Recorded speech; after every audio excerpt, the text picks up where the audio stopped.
Hey, gentlemen. I want to talk about how it's not that easy just to be woken up or red pilled or whatever you want to call it, especially when you're going through those emotions. Let me explain.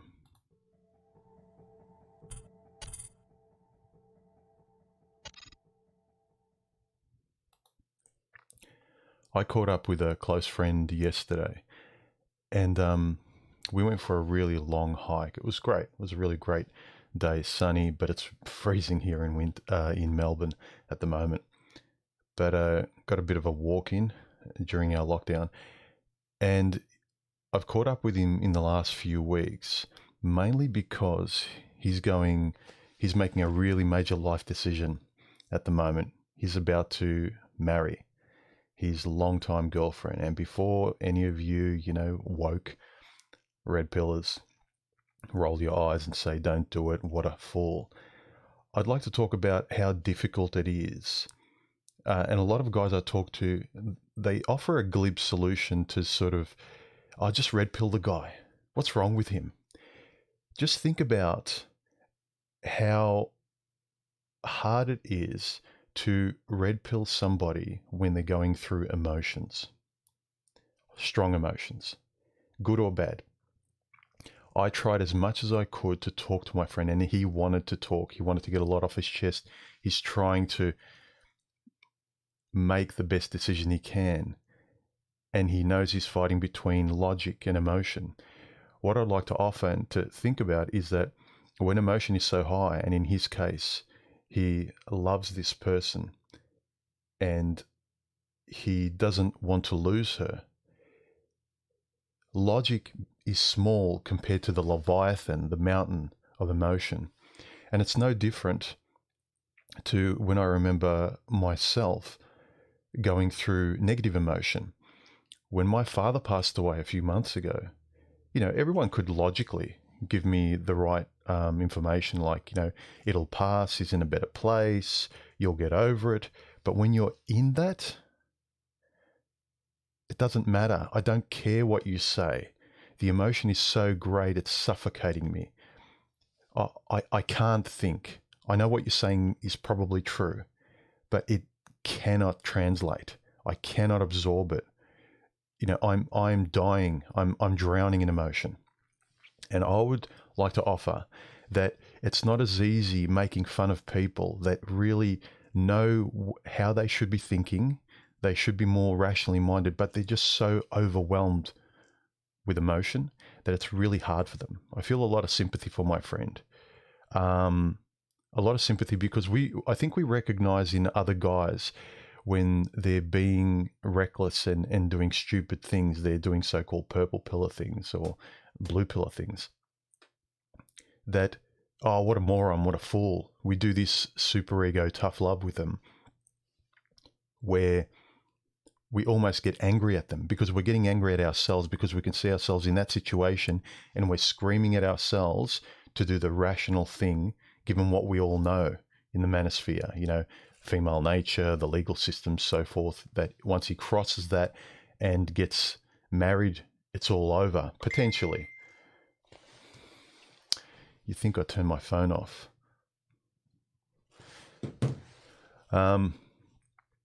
So I'd like to just offer not to be too hard on people who are in the middle of emotion. It's not about being blue-pilled or red-pilled. It's almost impossible to red pill someone when they're going through emotion. So a highly emotional state is the point. When I was going through grief with my father's loss, you couldn't red pill me and reconcile me with any kind of truth, even though I recognize it would be true. I could be as philosophical as I wanted during my father's passing. It wouldn't make a damn difference. I was going through a lot of emotional pain. So it's similar when someone's going through love. When they're going through a heightened emotional state of love, logic has a hard time getting through. When emotion is so great in the moment with a person, when they're in a drug-like state with emotion, logic stands little chance in defeating or getting through. I'd like you just to ponder that and keep that in mind before you get so angry and you laugh at someone who's, anesthetized with emotion, whether it's positive or negative. So I've been talking with my friend the last few weeks, and he's doing a lot of soul searching, and he recognizes the dangers. And because he's my friend, this is the thing, I have sympathy towards him. I'm not angry at him. Thanks, Alpha. And that's what I'd like you to keep in mind. Just because other men we might see going through pain and these kind of tough decisions, we laugh at them because they're strangers, but they could be us. We're getting angry at ourselves if we were in that position. With my friend, I might be jovial, I might laugh, I'll tell him, look, man, really think about it, because I don't want to tell him what to do. I'm not going to be the one who tell him to make one decision or another. But the best thing to do is have some sympathy and empathy. Recognize, and don't be too sort of egocentric, like, oh, well, he's just an idiot. When you're in that much emotion, whether it's grief or love or anything, and you're overwhelmed, you're drowning in it, logic is over the horizon. It's screaming and you can barely hear it. So keep in mind how much being in a highly emotional state, he's worried about losing her. She's giving him the ultimatum of, well, if you don't marry me, I'm going to leave. And he's been with her for years and he does love her. So,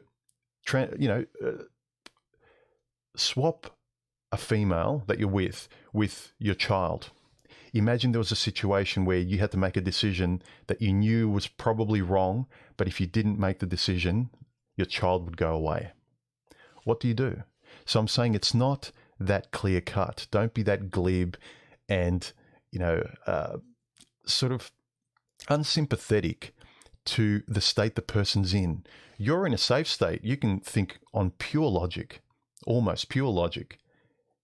But just recognize that if you were in that state, really in that state, and overwhelmed with what you could potentially lose, just imagine the support you'd need and just being able to talk. Like, the best thing I can do with my friend is be his voice of reason, or in the same way I'm trying to get him to make the right decision and not make a mistake. He's looking for that voice in me, and I can see that. When I was going through tough times, I'd talk to friends who could understand, thereby they'd be my voice. So just something to think about. Any questions, guys, relating to this subject? And if you've noticed in the manosphere, kind of glib, just red pill the guy, sort of solutions, one t-shirt one size fits all t-shirt solutions when someone's going through a really specific emotional part of their lives. To me, it's really insulting, as though my specific moment in time of emotional pain or emotional euphoria has anything to do with a plug and play solution. It's very specific to what I'm going through, and I'd need a subjective friend, or I need to subjectively work through this. Objectivity has a hard time getting through to a very unique circumstance in that point.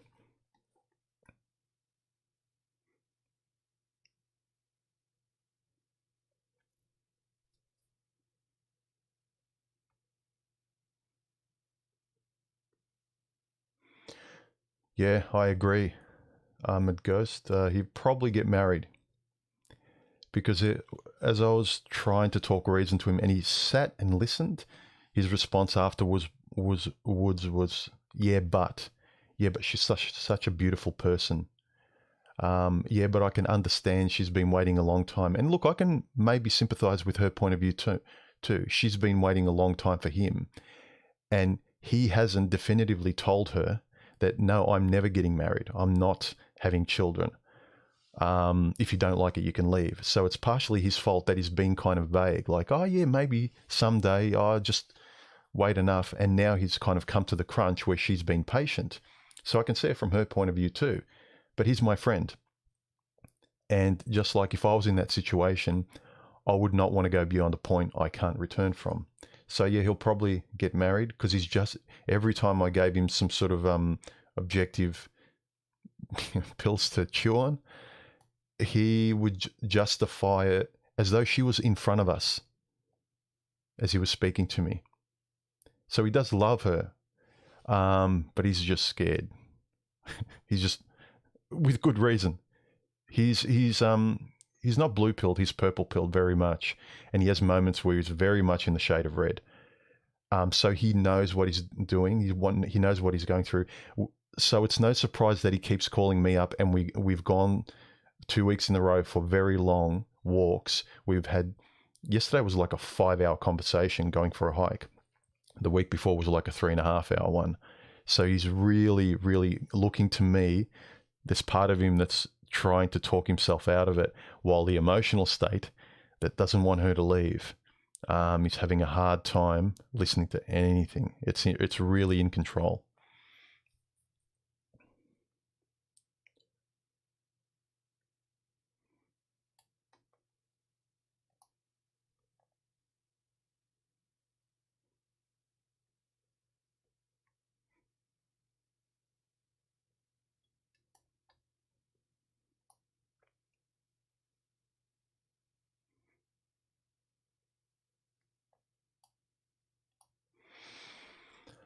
Well, if there's no actual questions regarding sort of this topic or any reflection, guys, this might be a quick live Q&A.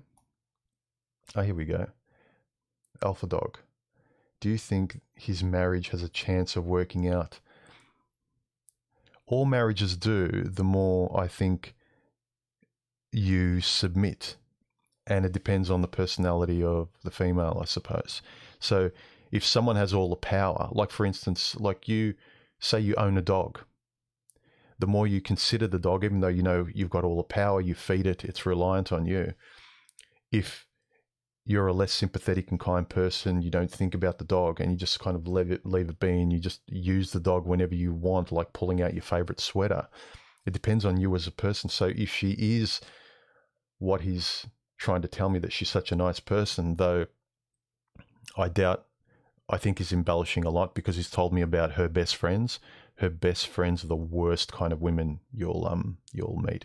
For instance, her best friends, one of them openly said during a dinner that when she argues with her husband in the car, she just pulls off the ring, winds down the window and throws her wedding ring out the window to shut him up. And her husband just glibly goes, yeah, it annoys the crap out of me. That's the kind of best friend she has. So I can just see so many warning signs where he's going to be taken to the cleaners. And it's not the worst bit, gentlemen. Not just that he's my good friend. I've known him all my life. He's such a nice guy. He's so soft. He's such a nice guy. And you won't like this, but I'll reveal it. He's rich.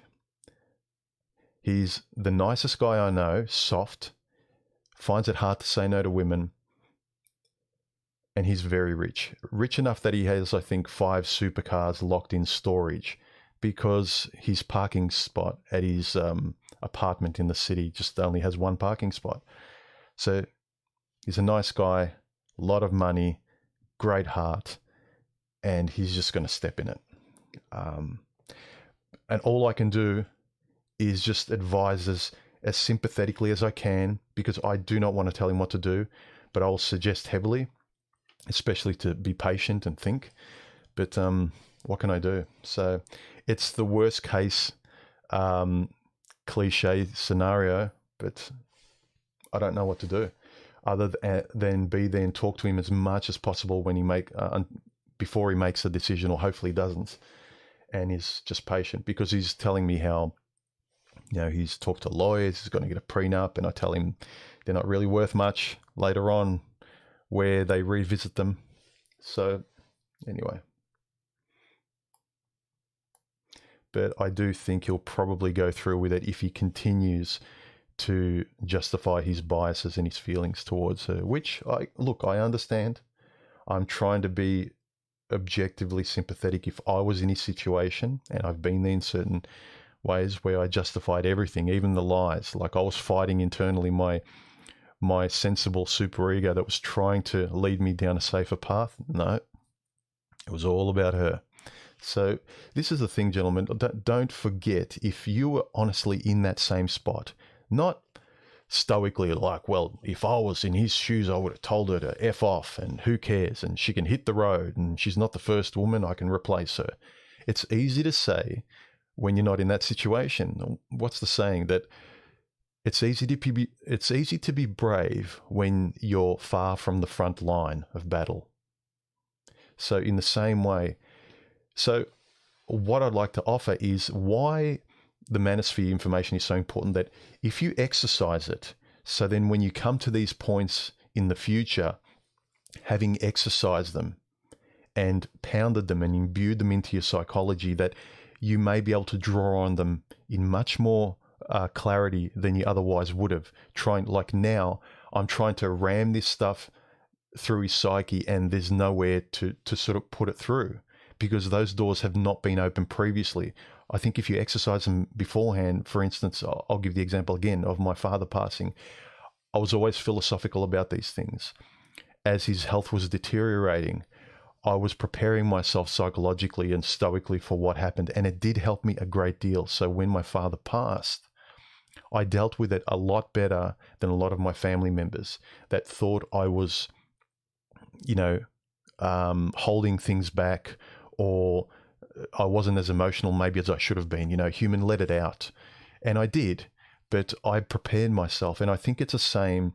The efficacy of the red pill and its utility is beforehand, sensibly, not with all this bravado, but sensibly exercise it, imbue it, create ethics around it, really believe in it. Don't use it as entertainment. So then if or when the time comes, you'll have the best chance of making the best decision in your life. This stuff is helpful, philosophical, and ethical information that you can actually use when it matters. It's not something to embarrass other men with or embarrass women with, gentlemen. It's childish to think like this. And I'm sick of guys kind of saying, well, just red pill him. Think about if you're in that situation. If it's grief, how could someone red pill you? How can the red pill console you in grief? Similarly, how can the red pill console you or make you do the right thing or feel the right thing when you're going through euphoric love? It's not that easy. And just because it's a positive emotion, there's no reason to be glib and dismissive about it. If you really care about other men and in reflection yourself, don't throw stones at other men.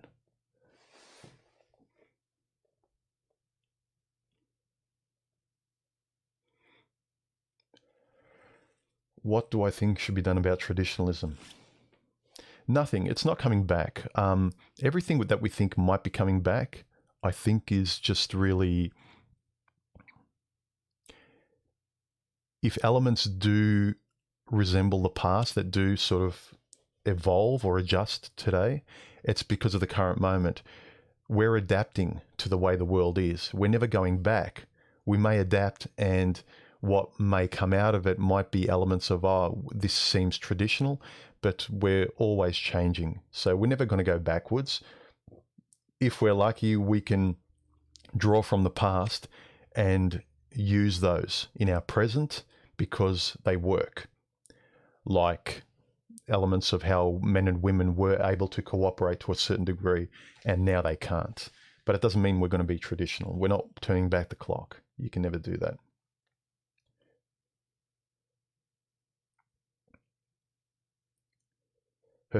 My friend's future wife, Jesus, her friends are a big red flag. It's true.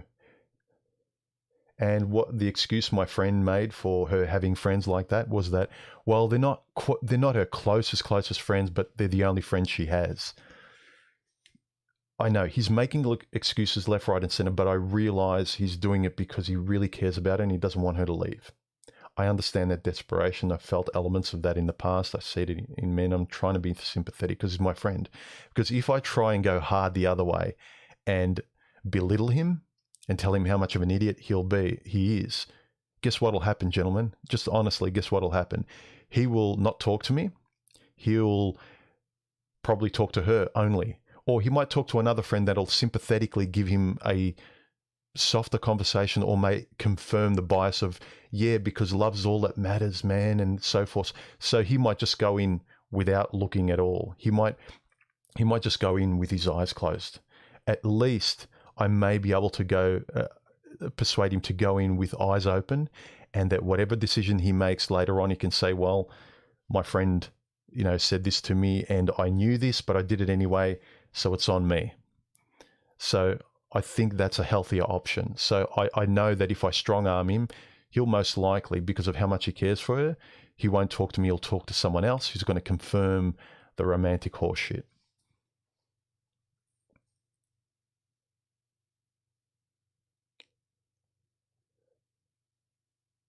Yeah. A lot of guys would die for her. That's how bad it is. So women don't have that. The degree to which a guy would die for the woman he loves so she doesn't leave, that tells you the resistance to logic and reason and to being woken up with any kind of philosophical, thinking about the situation.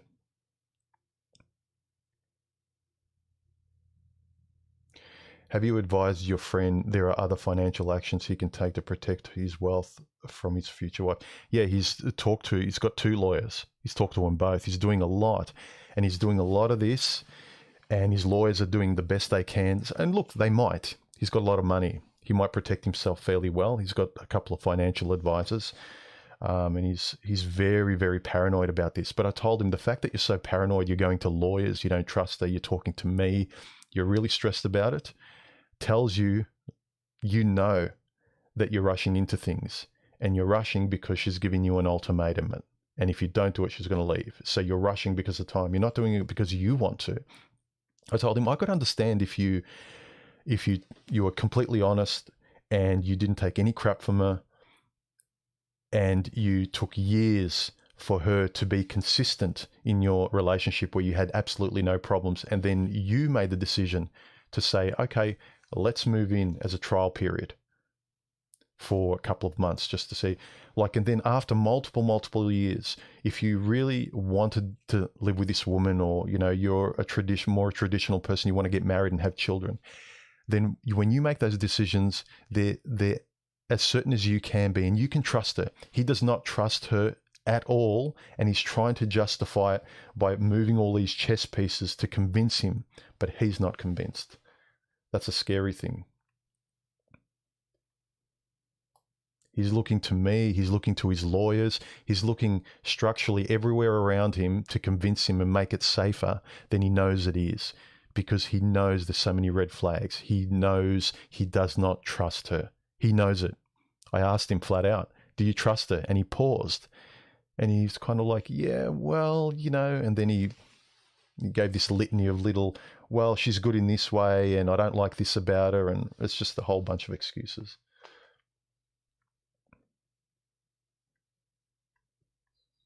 Thanks, Brad.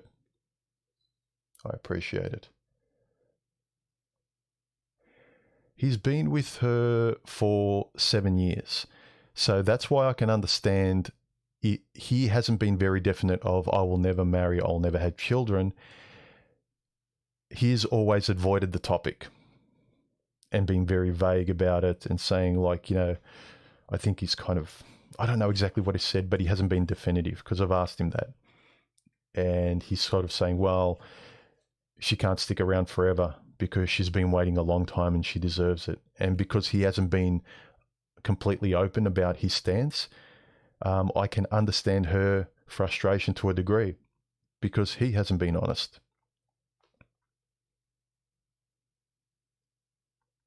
But again, he's still doing the wrong thing in my eyes. Just because in say the last 7 years or so, he's been shy or scared to be honest. He hasn't lied, but he's just kind of avoided the topic. There's no reason to throw the next 20 or whatever years away of your life and wipe away financially, if she leaves in the future, the last 25 years of your life.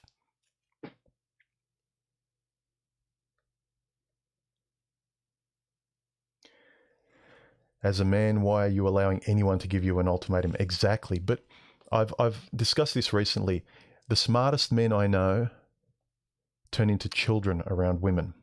It's not about, again, when you're not in the situation, you can be as stoic and strong and intellectually rigid and clear as you can be like now. But some men, it's like a light switch. You're in front of the woman or you're in love. Look at Elon Musk, 5 kids with 3 women.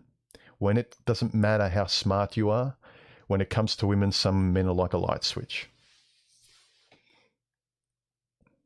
But I agree with you. Like, I've got that in me because I've always been stubborn from a young age, and I've always been philosophically interested in this stuff, and I've been really stubborn in developing ethics. So I went through a situation where, say, a girl walked all over me in a certain way. And afterwards, I felt so bad. I said, this is never happening to me again. I'm philosophically going to develop the language and the rebuttal and the comeback and know exactly what to say around this topic. And I'd write about it, I'd know about it, I'd learn about it. And if that ever came up again, I'd either walk away or be able to know exactly what to say to defend my values. Men who aren't interested in this, it's very hard. Their hard drive gets rebooted when a woman puts them on the spot and says, well, if you love me, you do blah, blah, blah. And a man doesn't know how to respond. But beforehand, this is where the manosphere information can be important. You mull it over, take it seriously enough where you write it down and you develop your philosophy. When it presents itself in front of you with a woman, you can pull it out of that archive and go, I know the words to that. I know how to speak that. But if you don't, if you're treating red pill information like a video game, it's like, oh, let's throw stones at the government, at women and so forth, and I'm an alpha and I just need to looks max and I need to buy pheromone soap and women are this and men are this and, nature and we are lions and women need to submit. It's all horseshit. Unless you develop a philosophy that you can actually have the courage to stand up for, even in the company of your family during a dinner, to say, no, I don't disagree because of A, B, and C, and show your intelligence and articulation that they can't match. You need to have that in you, that when it matters with a woman, you can come out and defend you're defending your life, gentlemen. That's what you're doing. Care enough to articulate and be intelligent enough to defend your life. If you don't care, why do you expect a woman to care about walking all over you or anything? Anyway.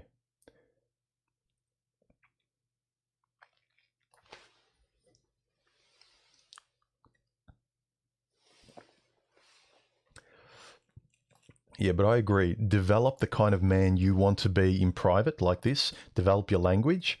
So then when you're confronted by these situations, especially with women in relationships, you can be proud of being the man that you were in these moments where you had no danger. You weren't confronted by it. If you can actually speak this stuff and stand up for yourself in the moment where it counts, which is what bravery is. You can be brave when danger's not there, but then when it presents itself, can you be as brave as you were when you were a loudmouth before, when you were so stoic and brave and, you're this MGTOW lion? Can you be that person confidently and calmly in that situation? Or do you spurg out, or do you fold like a deck of cards and you say, oh, well, women, she wants this. That's the efficacy of red pill information, not bragging beforehand. It means nothing.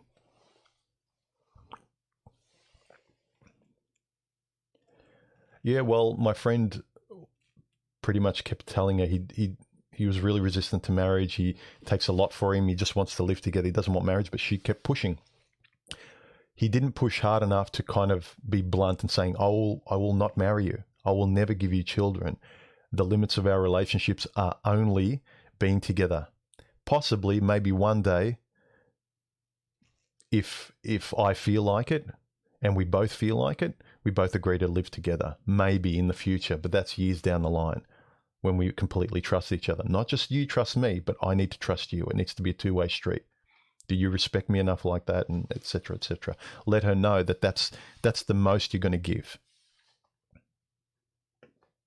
Otherwise, if you're vague, women will always think, well, you didn't say no, so there's always that yes later on.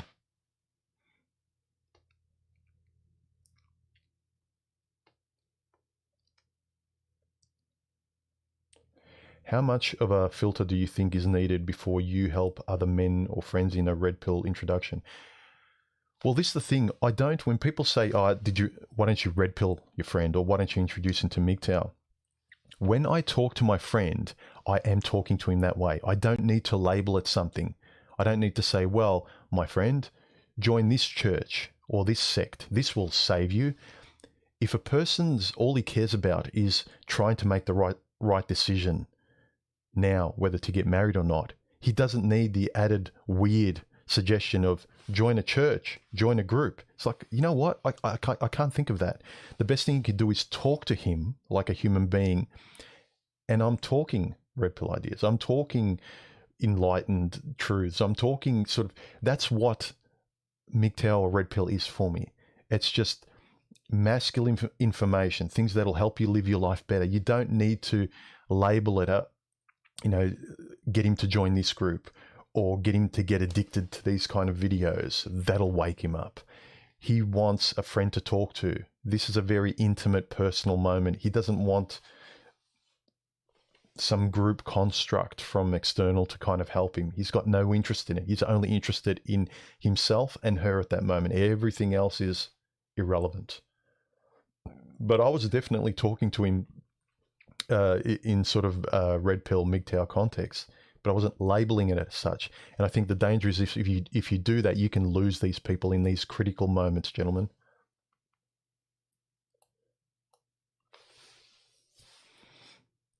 I think the filter is when the person's not in the moment, you have more chance of quote unquote, unplugging Mr. Anderson. But when they're going through that emotional trauma, that like euphoric high of love or the downs of loss, you can't be saying, oh, here's a red pill t-shirt. It's almost condescending at worst, and at best, it's irrelevant to them in that state.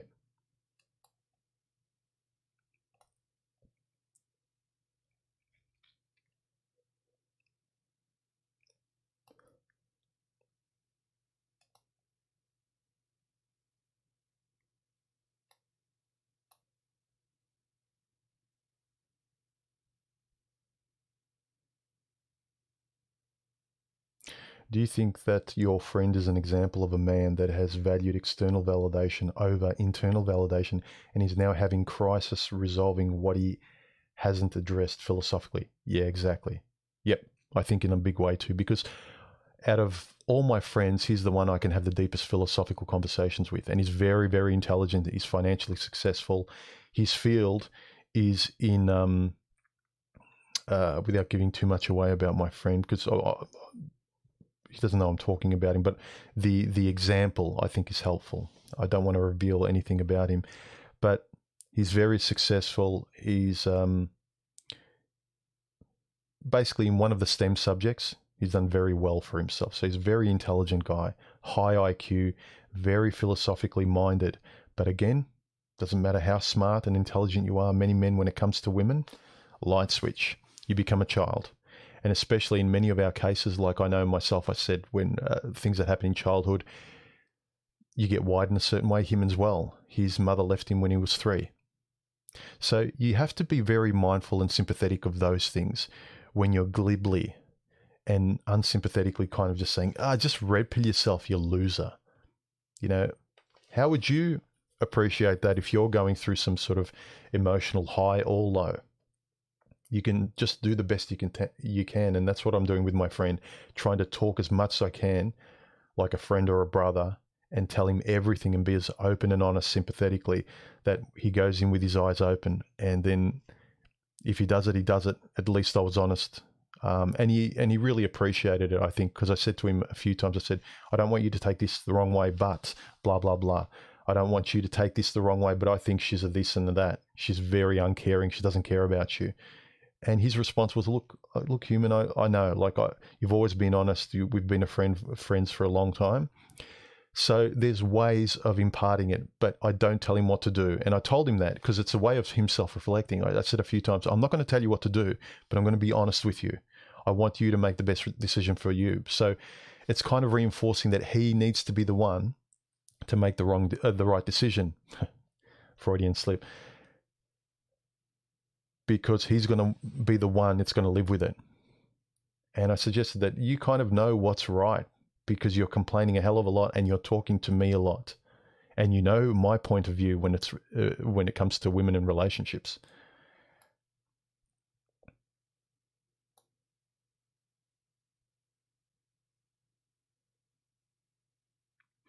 Look, real name's not given. I understand, like you said, happiness is subjective. Ask him what makes him happy. You can't sell happiness, only attain it temporarily. But he's just going to say she makes him happy. That'll push him the other way. Happiness is a fleeting emotion. I want to, in this state, I don't want to get him to think about emotional states. I want him to think as much about logical, grounded states. Because if I sort of say, well, you know, what makes you happy? The first thing he's going to think of is her, because that's all he's thinking about now. That's the decision he has to make. He's not going to think about, I can mention, what about your hobbies? He'll say, oh, yeah, they're great too, but her, because that's the mountain in front of him right now. Nothing else compares.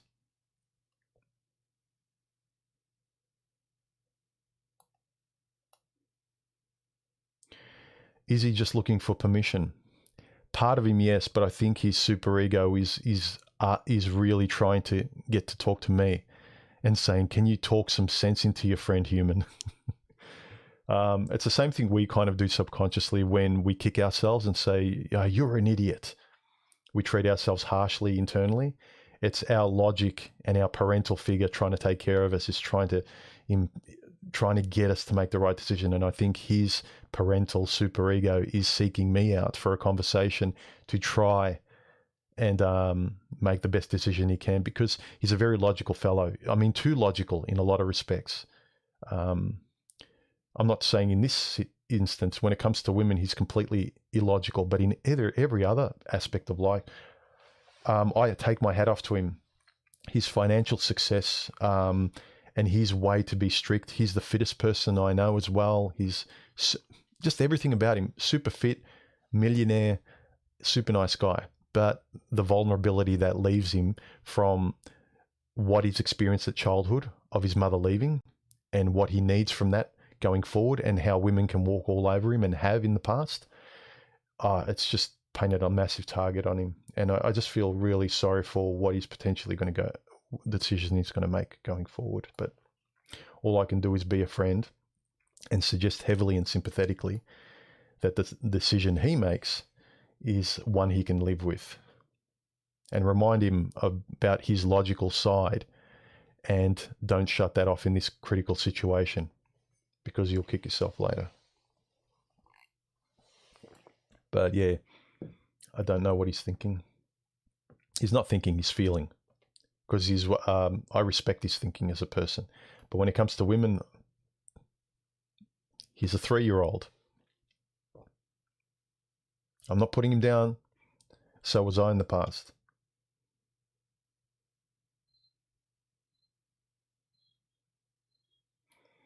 Have I seen the research that suggests oxytocin may improve cognitive decline, Alzheimer's? No. I haven't seen the research, but I've heard about that.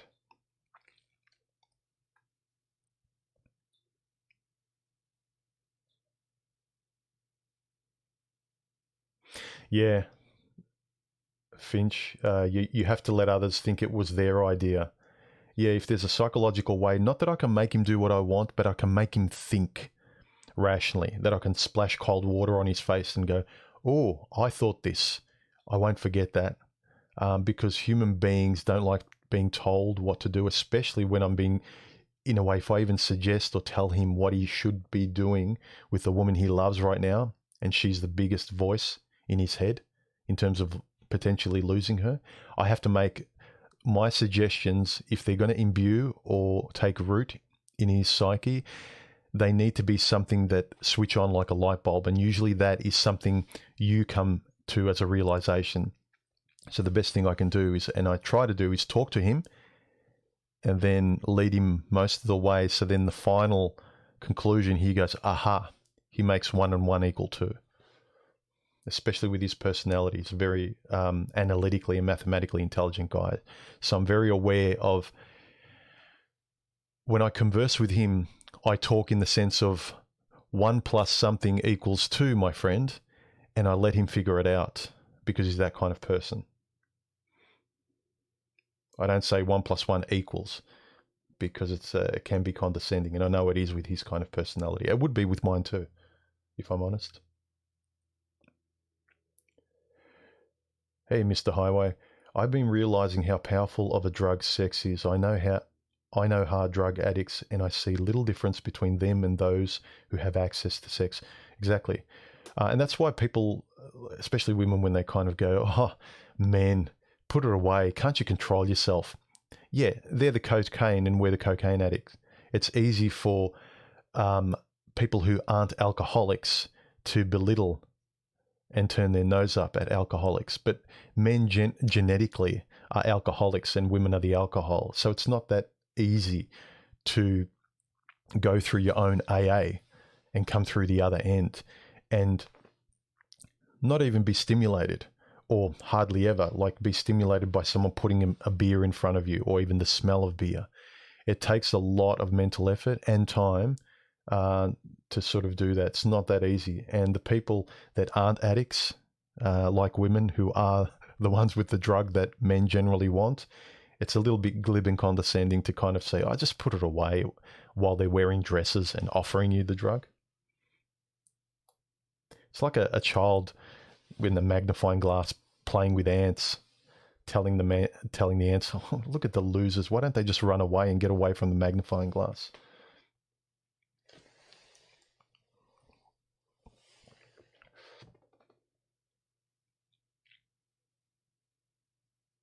Very difficult to override the lizard brain instincts. Exactly. Most of the time, that's all we run on. Our prefrontal, whenever you think like this, you're consciously trying to find the words and think philosophically. They're about the only times consciously you concentrate on something and you make actions based on what you're concentrating on in that moment. That's about the only time your prefrontal's working. The rest is instinct. The rest is you feel something and your prefrontal and your momentary consciousness is actually trying to justify your feelings. So that's what my friend's doing to a massive degree. You like this woman that's wrong for you. How can I kind of use the hamster wheel to keep her, rather than just listen to the front of your brain, rather than just listen to the logic and say, well, you know that everything is wrong and only your feelings want to keep it for completely irrational reasons. So it's hard. A good way is, like, whenever you have the impulse to belittle a guy you don't know online or whatever about bad decisions he's making, especially if he's being genuine and civil and sincere, imagine he was your friend. Imagine he was your brother who stepped in it. Have a little sympathy, gentlemen, because a lot of men are just us, and we're angry at ourselves sometimes when we put ourselves in their shoes. But that can be good, but not directly to the person to get angry. Your anger is to the degree that you know what is right and what is wrong. Exercise that, so then when that situation may come in your life, you can make the right decision and not feel doubly guilty and ashamed afterwards, where you're acting like this, red pill pusher before you couldn't even take the medicine when it presented itself to you. It's even more embarrassing when that happens. So be a bit more empathetic to men, I'd say. I mean, don't not tell the truth. Don't not be rational about this stuff, but just have a bit of sympathy, I'd say. Well, gentlemen, if that's it, I think that was a nice, good, short, meaty one, especially with regard to my friend, because something that after yesterday I really thought was a good topic, but I thought it would be a good one to discuss in real time with a chat with you guys. Tell me what you think about it in the comments below, and I will talk to you guys soon. All right, see you later.